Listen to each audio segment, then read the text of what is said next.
করবো আর কোনো প্রতিরোধ হবে না। আমরা যে ছাত্ররা যে আজকে আপনারা সারা বাংলাদেশ জানে ছাত্ররা কতটুকু পাওয়ারফুল, ছাত্ররা যেখানে নামছে সেখানে তারা বিজয় এনেছে। আমরা যখন সন্দীপবাসী এখানে একত্র হয়েছি আমরা অবশ্যই বিজয় নিব। আমাদের সাথে সিন্ডিকেট হবে আর কোন সিন্ডিকেট হবে এই ঘাট সন্ত্রাস মুক্ত হবে। এখানে কোনো বাঙ্গা চূড়ান্ত চলবে এটা একটি সরকারি ঘাট। এই সরকারি ঘাটে এটা আপনার ঘাট, আমার ঘাট, সন্দীপবাসী সবার ঘাট। এই ঘাটের মধ্যে কোনো সন্ত্রাস বাহিনী আসতে পারবে না। এই ঘাটের মধ্যে যারা আমরা সন্দীপিয়ান আছি তারা সবাই আমরা নিরাপদে যানবাহন করবো, নিরাপদে চলাচল করবো। করবো সবাই? সিন্ডিকেট হবে? সিন্ডিকেট হলে আমরা কি করবো সবাই মিলে? যেখানে অন্যায় সেখানে এটাই ছাত্র সমাজের কি একটা স্লোগান। এই স্লোগান আমরা মনে মনে বিশ্বাস করি।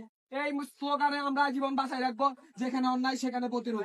ঠিক আছে, আপনারা সবাই একত্র আমাদের সাথে আছেন? এই ঘাটটা সন্দীপবাসী না?